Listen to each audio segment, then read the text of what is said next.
the luckiest position on a panel of such accomplished scientists is last, because they've said everything that I was going to say.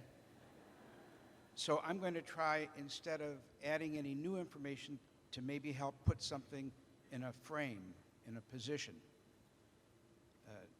In November, there was a meeting on global health in Abu Dhabi, and the title of the meeting was The Last Mile, the Final Mile. And that means two things for us in global health.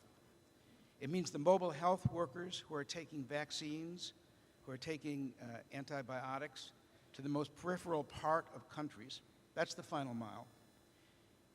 Their context was more that the final mile in the battle to eradicate polio and guinea worm was the hardest mile, and in that sense, the final mile. Now, I'd like to strike a balance between all the work that we're doing on endemic diseases, the final mile, and eradicating diseases, the final mile. I'd like to strike a balance with the first mile, because that's what you're hearing here a lot of. The first mile is when that pathogen jumps from one animal to one person. Even in the Global Fund, 3 endemic diseases, there was a moment in time that each of those diseases were in one pathogen in one animal, and then a few minutes later, one pathogen in one person. That's the first mile.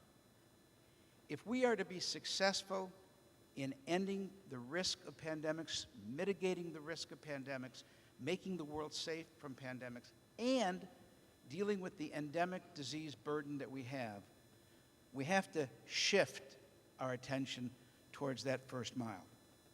That's the framing that I would like to think about, because it's at the first mile that we're studying that catalog of zoonotic diseases. The first mile, we're working on point-of-care diagnostics. At the first mile, we're strengthening public health systems in the poorest and most vulnerable countries for their poorest and most vulnerable citizens.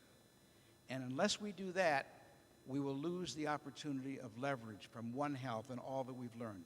So my hope is that that will arise from here is a more balanced view, and I think Harvey just gave us a tour de force, and there's plenty of room in his talk for the first mile, the last mile, and everything in between.